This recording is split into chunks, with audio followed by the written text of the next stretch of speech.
Good morning बच्चों। जैसा कि हमने पिछले वाले वीडियो में आपको जो है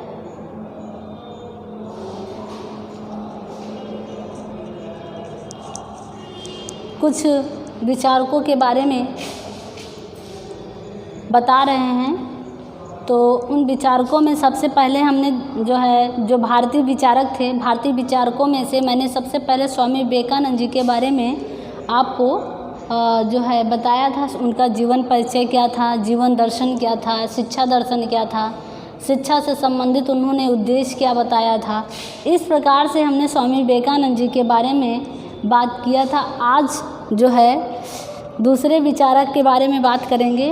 दूसरे विचारक में हम सबसे पहले रविन्द्रनाथ टैगोर की शिक्षा योजना के बारे में बात करेंगे। आप पहले उनके जीवन के दर्शन को जान लेते हैं कि उनके जीवन शैली, उनकी शैली भाषा मतलब क्या थी, उनके जीवन में किस प्रकार से उन्होंने शिक्षा दर्शन में अपना योगदान दिया।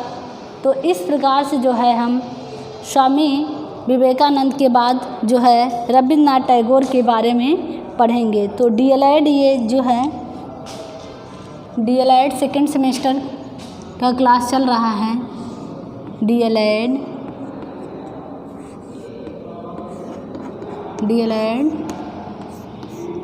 सेकेंड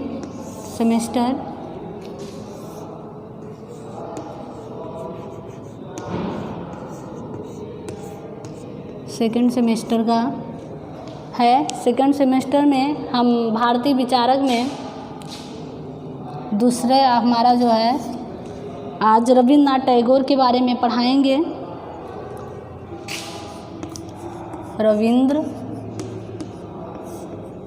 रविन्द्रनाथ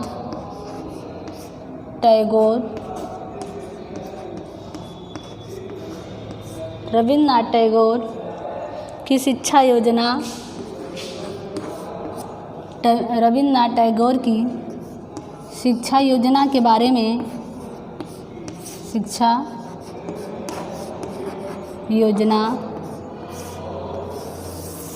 हम देखेंगे कि रविन्द्रनाथ जैसे स्वामी विवेकानंद जी के अनुसार उनका शिक्षा में क्या योगदान रहा। हमने आपको बताया किस प्रकार से अपना विचारों के माध्यम से लोगों को शिक्षा के प्रति प्रभावित करने की पूरा प्रयास किए थे और उसके बारे में बताया। तो उसी प्रकार हमारे रविन्द्रनाथ टैगोर जी हैं, इन्होंने भी शिक्षा के बारे में या शिक्षा की योजना के बारे में अपने विचार को व्यक्त किया है। तो उनकी योजनाओं के बारे में पढ़ेंगे। तो रविन्द्रनाथ टैगोर, गुरुदेव रविन्द्रनाथ टैगोर 19वीं या 20वीं शताब्दी में भारत के प्रसिद्ध आध्यात्मिक तथा शैक्षिक गुरु थे। किसमें? 19वीं और 20वीं शताब्दी में। 19वीं और 20वीं शताब्दी में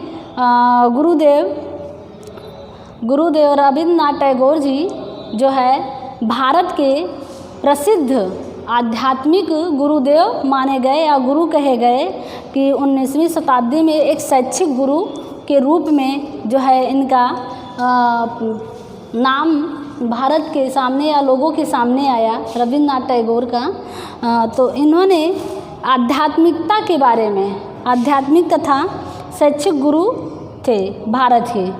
उस प्रकार से गुरुदेव ने शिक्षा को ही मानव कल्याण के साधन को या मानव कल्याण का सबसे प्रमुख माध्यम माना।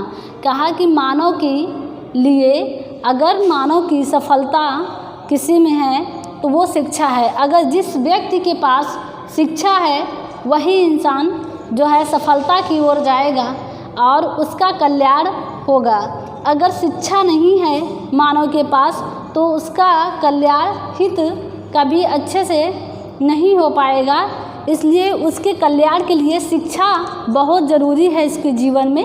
इस प्रकार से रविन्द्रनाथ टैगोर जी आध्यात्मिक तथा शैक्षिक गुरुदेव के साथ साथ मानव के प्रति शिक्षा में अपना योजना बनाकर व्यक्ति के सामने उसको मानव के कल्याण के लिए, हित के लिए उन्होंने शिक्षा पर विशेष बल दिया और उसके बारे में उन्होंने योजना भी तैयार किया कि मानव को किस प्रकार से शिक्षित करना है और कैसे उन्हें शिक्षा देना है, उनके भविष्य को कैसे सुधारना है। तो रविन्द्रनाथ टैगोर जी ने या गुरुदेव जी ने अपने माध्यम से, अपने विचारों के माध्यम से शिक्षा की योजना को तैयार किया। तो उसके बाद गुरुदेव शिक्षा के व्यापक अर्थ को स्वीकार करते थे और उनके अनुसार शिक्षा को व्यक्ति के शारीरिक, बौद्धिक, नैतिक, कैसे शारीरिक, बौद्धिक और नैतिक रूप से जो है रविन्द्रनाथ टैगोर यानी गुरुदेव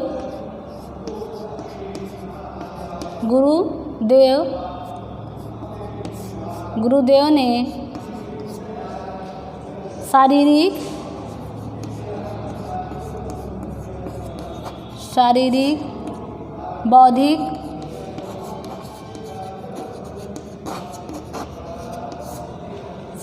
बौद्धिक, और आध्यात्मिक,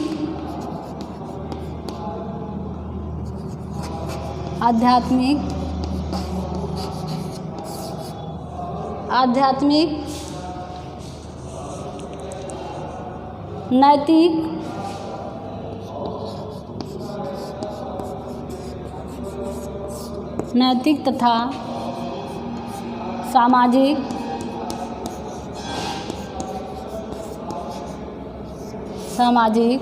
गुरुदेव ने शारीरिक, बौद्धिक, आध्यात्मिक, नैतिक तथा सामाजिक विकास में सहायक होना चाहिए।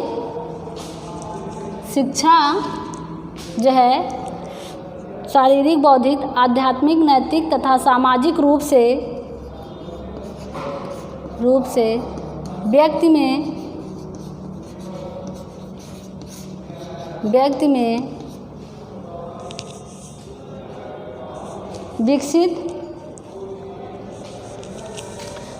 में शिक्षा का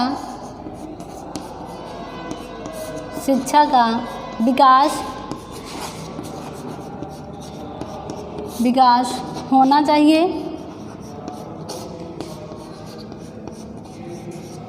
होना चाहिए। तो इस प्रकार से गुरुदेव यानी रविन्द्रनाथ टैगोर जी का जो विचार था वो था कि मानव में, व्यक्ति में शारीरिक, बौद्धिक, आध्यात्मिक, नैतिक तथा सामाजिक रूप से व्यक्ति में शिक्षा का विकास होना चाहिए।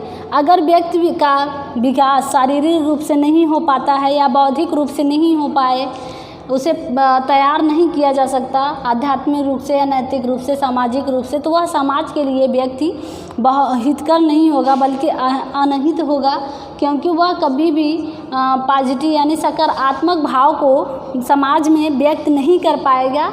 इसलिए शिक्षा का जो विकास हो, उस शिक्षा का विकास शारीरिक रूप से भी होना चाहिए, बौद्धिक रूप से भी होना चाहिए, आध्यात्मिक रूप से भी होना चाहिए, नैतिक रूप से भी होना चाहिए, सामाजिक रूप से भी होना चाहिए। तभी व्यक्ति में शिक्षा का पूर्ण रूप से विकास हो सकता है। अगर शारीरिक रूप से कोई अगर व्यक्ति जो है विकसित हो चुका है लेकिन बौद्धिक रूप से अगर नहीं हुआ है, तो वो समाज में या शिक्षा के प्रति भाव उसका नहीं बन पाएगा या शिक्षा ग्रहण करने में सक्षम नहीं हो पाएगा।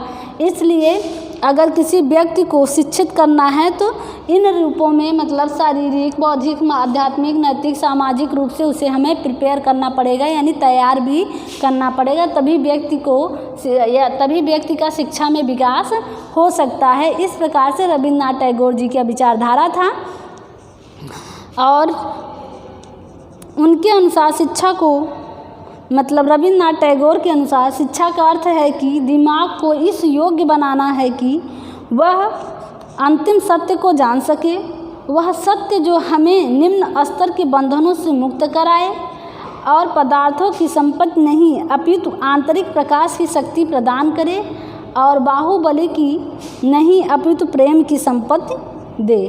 कहने का मतलब रविन्द्रनाथ टैगोर जी का यह है कि शिक्षा वह है, यानी उनके अनुसार व्यापक रूप से अगर देखा जाए रविन्द्रनाथ टैगोर जी के अनुसार व्यापक रूप से देखा जाए तो उनका कहना था, उनका विचार था कि जो व्यापक रूप से शिक्षा होती है वह यह होना चाहिए कि व्यक्ति को यह जानना बहुत ज़रूरी है कि सत्य क्या है, या अंतिम जो है उनका दिमाग इस योग्य तैयार कर दिया जाए व्यापक रूप से कि वह सत्य को जान सके कि सत्य क्या है, अंतिम सत्य क्या है,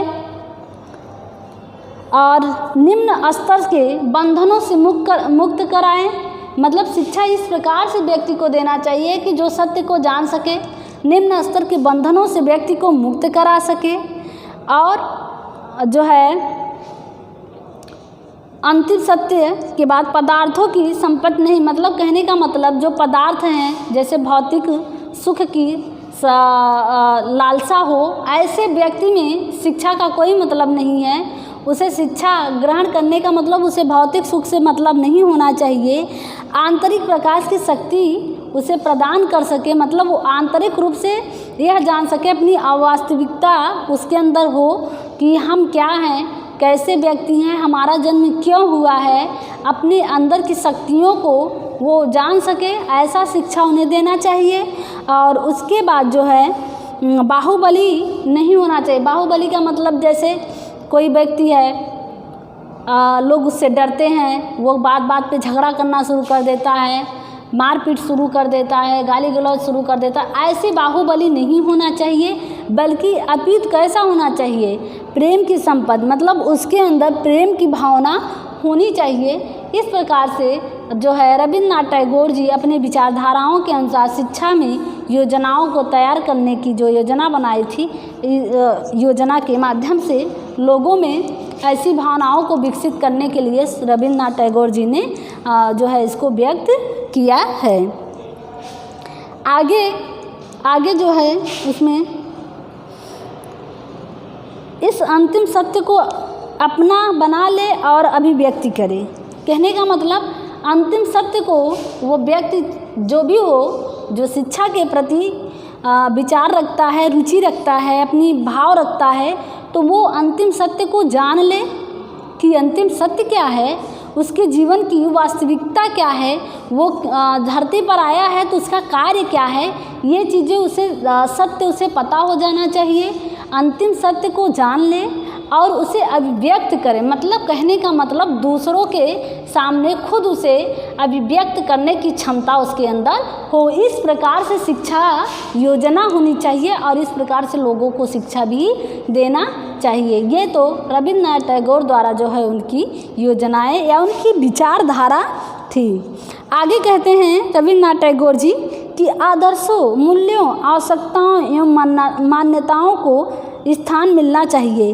कहने का मतलब जो व्यक्ति आदर्श होना चाहिए, आदर्श को पहले स्थान देना चाहिए। उसका मूल्य क्या है, उसका मूल्य क्या है और आवश्यकता क्या है उसके लिए, और साथ साथ जो है मान्यताएं, इन सब चीज़ का स्थान समाज में होना चाहिए और एक व्यक्ति में भी होना चाहिए। व्यक्ति किससे है? समाज से है। अगर व्यक्ति नहीं है तो समाज नहीं है, समाज है तो व्यक्ति है। तो इस प्रकार से रविन्द्रनाथ टैगोर जी का कहना है कि वो व्यक्ति के आदर्शों का, मूल्यों को, आवश्यकताओं को, उसके साथ साथ उनकी मान्यताओं को स्थान दिया जाना चाहिए, तभी व्यक्ति आगे शिक्षा को अभिव्यक्त कर सकेगा। जैसे मान लो कोई शिक्षित व्यक्ति है, आप मान लीजिए कोई शिक्षित व्यक्ति है, अगर आप उसे शिक्षा के वास्तविकता को बताना चाहते हैं, वह वास्तविकता को लोगों के, समाज के सामने अभिव्यक्त करना चाहता है, तो वो क्या है कि उसे समाज को चाहिए, समाज को ये चाहिए कि उस व्यक्ति को उसके मूल्यों और उसकी आवश्यकताओं के साथ साथ उसे स्थान देना चाहिए, मान्यता देनी चाहिए कि आप समाज को जागरूक कर सकते हो। इस प्रकार से रविन्द्रनाथ टैगोर जी का कहना है कि व्यक्ति के अंदर अगर इस क्षमता है किसी चीज़ का तो समाज को उसकी सहायता करनी चाहिए। ऐसी विचारधारा रविन्द्रनाथ टैगोर जी का था। शिक्षा के प्रति टैगोर का दृष्टिकोण व्यापक तथा उदार था। शिक्षा के संबंध में गुरुदेव टैगोर ने कहा था कि उच्चतम शिक्षा वह है जो हमारे जीवन के सभी अस्तित्वों के साथ सामंजस्य संबंध बनाती है। कहने का मतलब उन्होंने जैसे एक परिभाषा दिया, रविन्द्रनाथ टैगोर जी ने कहा कि उच्चतम शिक्षा उसी को मानते हैं, सबसे उच्च स्तर की शिक्षा, मतलब उनका शिक्षा में क्या था, उनका जो विचारधारा था शिक्षा को लेकर कैसा था, उदार और व्यापक था। और उसके साथ साथ उन्होंने कहा, शिक्षा को लेकर उन्होंने कहा कि उच्चतम शिक्षा वह है जो व्यक्ति के जो है जीवन को या जो हमारे जीवन के सभी अस्तित्वों का सामंजस्यपूर्ण संबंध को स्थापित करती है। मतलब किसी भी जगह आप किसी भी स्थान पर हो, वहाँ हमें एक दूसरे के साथ मेल मिलाप करा दे, हमें संबंधों को जोड़ने का प्रयास करें, लोगों को समझने का प्रयास करें। जैसे कहा जाता है समझने का प्रयास करना चाहिए, प्रयत्न करना चाहिए, न कि व्यक्ति को उलझने का प्रयास करना चाहिए। इसलिए आप रविन्द्रनाथ टैगोर जी का कहना है कि उच्चतम शिक्षा उसी को मानते हैं जो हमारे जीवन के सभी अस्तित्वों को, एक भी नहीं सभी अस्तित्वों को, वो सभी जगहों पर जो है सामंजस्यपूर्ण संबंध को स्थापित करती है।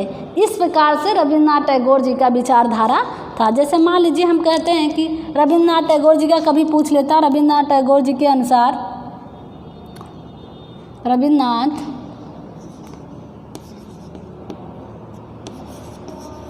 रविन्द्रनाथ टैगोर जी के अनुसार,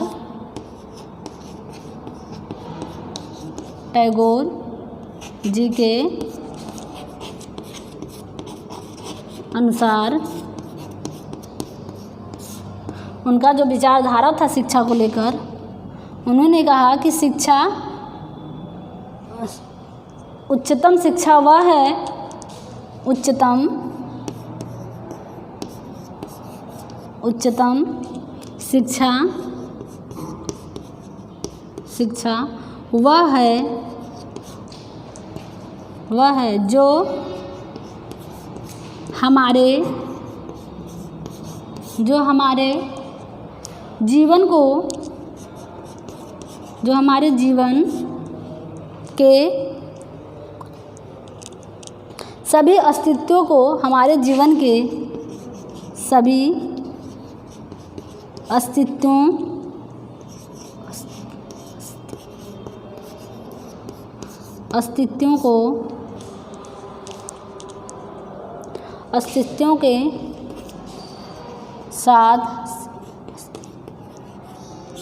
अस्तित्वों के साथ सामंजस्यपूर्ण संबंध स्थापित करती है। सामंजस्यपूर्ण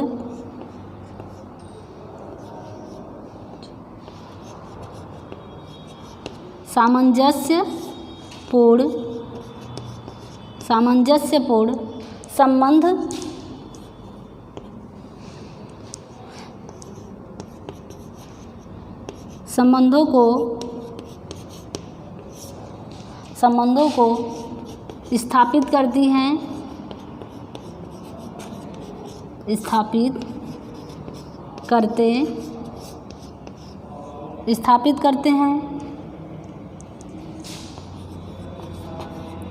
तो इस प्रकार से उनका जो विचारधारा, कभी पूछ लो, मान लो कभी क्वेश्चन में पूछ लेता है आप लोगों से कि बताइए ये किसका विचारधारा है, किसने कहा था कि उच्चतम शिक्षा वह है जो हमारे जीवन के सभी अस्तित्वों के साथ सामंजस्यपूर्ण संबंधों को स्थापित करता है, उसी को वो उच्चतम शिक्षा मानते हैं। बाकी और शिक्षा को वो प्रायोरिटी नहीं देते हैं या उसे नहीं मानते हैं। इस प्रकार से उनकी विचारधारा या शिक्षा योजना में उनकी जो है योगदान था। तो ये रविन्द्रनाथ टैगोर जी के अनुसार जो है उनकी विचारधारा है। आगे भी उन्होंने कहा, टैगोर के अनुसार वस्तुओं तथा प्राणियों से हमारा सामंजस्य उस समय स्थापित हो सकता है या हम उसमें समरस हो सकते हैं जब हमारी समस्त शक्तियाँ पूर्ण रूप से विकसित हो चुकी हो। कहने का मतलब जब वस्तु और व्यक्ति और प्राणियों की बात कही जा रही है कि उसके बीच के संबंधों को कब स्थापित किया जा सकता है, जब हमारी मतलब व्यक्ति की जब पूर्ण शक्ति जो है पूर्ण रूप से विकसित हो जाती है। अगर नहीं है, विकसित नहीं हो पा रहा, जैसे मान लीजिए कोई बौद्धिक रूप से कमज़ोर है, तो कोई शारीरिक रूप से कमज़ोर है, तो कोई मान लो सामाजिक रूप से या आर्थिक रूप से, मान लीजिए इस प्रकार से अगर उनके अंदर है भाव, तो वो उनका विचारधारा यह है कि अगर इस प्रकार से अगर विकसित नहीं है तो वस्तुओं और प्राणियों के बीच सामंजस्य नहीं हो सकता। लेकिन अगर वह पूर्ण रूप से विकसित हो चुका है तो वस्तुओं के साथ साथ जो है प्राणियों के साथ में उसे विकसित करने में समय नहीं लगता है और वह पूर्ण रूप से विकसित हो जाता है। तो इस प्रकार से जो है रविन्द्रनाथ टैगोर जी का विचारधारा है। आगे उन्होंने कहा, आगे लिखा है कि इसी स्थिति को टैगोर पूर्ण मनुष्यता मानते हैं। इसी स्थिति को मतलब जो सामंजस्य कर ले वस्तुओं के साथ साथ, वस्तुओं के साथ साथ प्राणियों से सामंजस्य स्थापित कर लें, मेल मिलाप स्थापित कर लें, यही उनकी क्या हो गई, उनकी पूर्ण शिक्षा या पूर्ण मनुष्यता मानते हैं। जैसे मनुष्यता क्या होगी, आप मनुष्य हैं, मनुष्य वही होता है ना जो मनुष्य के लिए मरे, मनुष्य तो मनुष्य के लिए मरे, तो प्राणी जब प्राणी के लिए मरेगा तभी तो उसकी मनुष्यता को देखा जाएगा। इस प्रकार से जो है रविन्द्रनाथ टैगोर जी ने भी अपने विचारधारा में कहा कि वही मनुष्यता है, वही सब कुछ है, जैसे कि वह लोगों के बीच सामंजस्य को स्थापित कर पाए। अगर नहीं कर पाता है तब उसे जो है मनुष्यता नहीं कही जा सकती। इसलिए लोगों के अंदर के हीन भावनाओं को ख़त्म करके उच्चतम जो है पूर्ण रूप से उन्हें शिक्षा देने की योजना हमारे अंदर है और हमें करना भी चाहिए। जैसे 19वीं और 20वीं शताब्दी में गुरुदेव रविन्द्रनाथ टैगोर जी को आध्यात्मिक रूप से और जो है शैक्षिक रूप से गुरुदेव माना गया था। आगे रविन्द्रनाथ टैगोर जी का जो विचारधारा है, और इसी पूर्ण मनुष्यत्व की प्राप्ति ही शिक्षा का उद्देश्य है। अगर ये शक्तियाँ उनके पास है, जैसे उनकी है कि इसी स्थिति को टैगोर पूर्ण मनुष्यता मानते हैं। कौन सी स्थिति को? जो प्राणी और वस्तुओं के बीच के संबंधों को स्थापित करता है उसी को मनुष्यता वो मानते हैं। और उसके साथ और इसी पूर्ण मनुष्यत्व की प्राप्ति ही शिक्षा का क्या है, उद्देश्य है। जो मनुष्य के लिए मरे वही जो है उसकी उद्देश्य की शिक्षा की उद्देश्य की प्राप्ति होता है मनुष्य का। अगर आप मनुष्य हैं, किसी के काम नहीं आ रहे हैं या आपकी मनुष्यता नहीं देखी जाएगी। अगर आप मनुष्य हैं, मनुष्य का जीवन आपको मिला है, तो इस धरती पर प्राणियों के लिए जीने की भाव को रखिए। इस प्रकार से जो है उन्होंने अपनी विचारधारा को व्यक्त किया है। आगे कहते हैं, टैगोर के अनुसार केवल ज्ञान प्राप्त ही शिक्षा नहीं है। मतलब कहने का मतलब ये है, कहने का तात्पर्य ये है कि अगर व्यक्ति ज्ञान प्राप्त कर लिया तो उसके जीवन का सब कुछ वही नहीं है। आप ज्ञान बहुत है लेकिन आपके पास मनुष्यता की भाव नहीं है और आप मनुष्य के प्रति आप मनुष्यता नहीं दिखाते हैं, तो ये कोई बहुत बड़ी बात नहीं है। ज्ञान प्राप्त कर लिया लेकिन वो ज्ञान किस काम का, जो समाज के रूप में ना आ सके, समाज के काम ना आ सके, देश के काम ना आ सके, खुद के काम ना आ सके, ऐसे ज्ञान का क्या मतलब है। ज्ञान तो ऐसा होना चाहिए जो देश, समाज और परिवार सबके लिए, सबके हित में हो, ऐसा ज्ञान आपको प्राप्त करना चाहिए। अपितु तो शिक्षा के द्वारा बालक की समस्त क्षमताओं का विकास करना ही शिक्षा है। कहने का मतलब उनका तात्पर्य यह है, रविन्द्रनाथ टैगोर जी की शिक्षा योजना में जो उन्होंने योजना बनाई थी, इस योजना में कहने का तात्पर्य उनका यह था कि व्यक्ति का मतलब बालक के सभी क्षमताओं को विकसित करना ही शिक्षा है। छात्र ले लीजिए या बालक ले लीजिए, जैसे सभी क्षमताओं की बात कह रहा है, चाहे वह बौद्धिक रूप से हो, शारीरिक रूप से हो, सामाजिक रूप से हो, नैतिक रूप से हो, आर्थिक रूप से हो।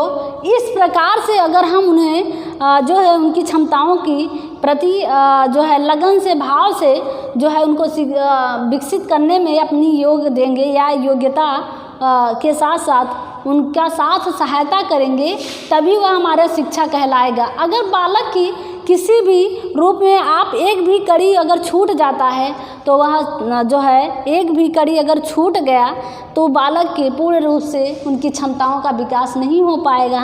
वह बालक कहीं न कहीं शिक्षा के दौर में भटकता रहेगा और उसको सफलता मिलना उसके लिए जीवन में कठिनता का जो है परिचय देगा।